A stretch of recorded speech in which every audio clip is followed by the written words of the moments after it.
Augustus, Stes, Classical Latin, or Saint S, Latin for majestic, the increaser, or venerable, was an ancient Roman title given as both name and title to Gaius Octavius, Rome's first emperor. On his death, it became an official title of his successor, and was so used by Roman emperors thereafter. The feminine form, Augusta, was used for Roman empresses and other females of the imperial family. The masculine and feminine forms originated in the time of the Roman Republic, in connection with things considered divine or sacred in traditional Roman religion. Their use as titles for major and minor Roman deities of the empire associated the imperial system and imperial family with traditional Roman virtues and the divine will, and may be considered a feature of the Roman imperial cult. In Rome's Greek-speaking provinces, Augustus was translated as Sebastus, or Hellenized as Augustus. After the fall of the Roman Empire, Augustus was sometimes used as a name for men of aristocratic birth, especially in the lands of the Holy Roman Empire. It remains a given name for males.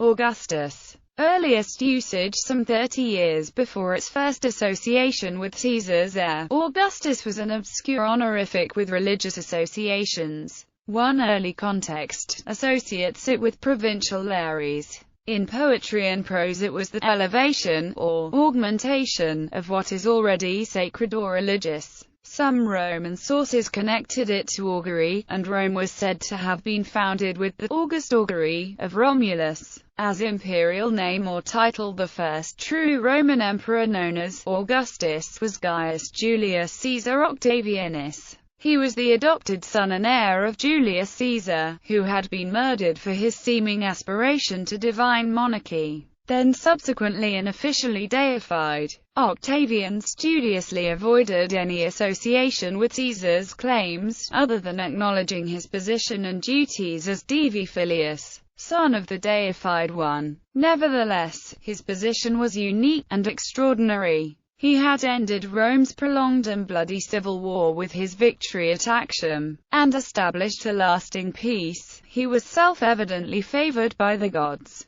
As Princeps Senatus he presided at senatorial meetings. He was Pontifex Maximus, chief priest of Roman state religion. He held consular imperium, with authority equal to the official chief executive. He was supreme commander of all Roman legions, and held tribuneship attestas. As a tribune, his person was inviolable and he had the right to veto any act or proposal by any magistrate within Rome. He was officially renamed Augustus by the Roman Senate on January 16, 27 BC, or perhaps the Senate ratified his own careful choice. Romulus had been considered and rejected, so his official renaming in a form vaguely associated with a traditionally republican religiosity, but unprecedented as a cognomen, may have served to show that he owed his position to the approval of Rome and its gods, and possibly his own unique, elevated,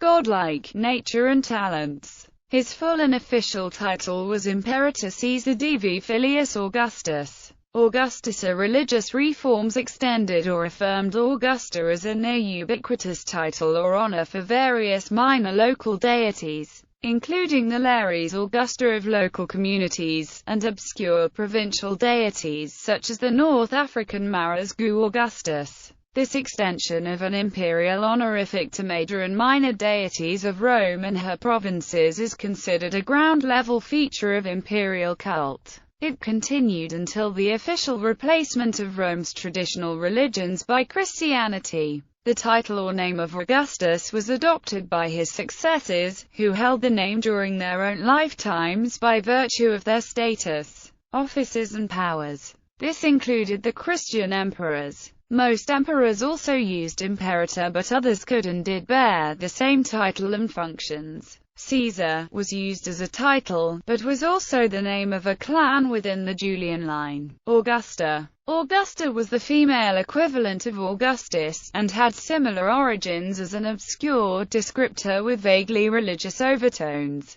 It was bestowed on some women of the imperial dynasties, as an indicator of worldly power and influence, and a status near to divinity. There was no qualification with higher prestige. The title or honorific was shared by state goddesses associated with the imperial regime's generosity and provision, such as Ceres, Bona Dea, Juno, Minerva, and Ops, and by local or minor goddesses around the empire. Other personifications perceived as essentially female and given the title Augusta include Pax and Victoria. The first woman to receive the honorific Augusta was Livia Drusilla, by the last will of her husband Augustus. From his death she was known as Julia Augusta, until her own death in AD 29. Division of empire. Under Tetrarchy, the empire was divided into eastern and western halves. Each was ruled by a senior emperor, with the rank of Augustus, and a junior emperor, who ranked below him as a Caesar. The imperial titles of Imperator, Caesar, and Augustus were respectively rendered in Greek as Autocrator, Kaiser, and Augustos.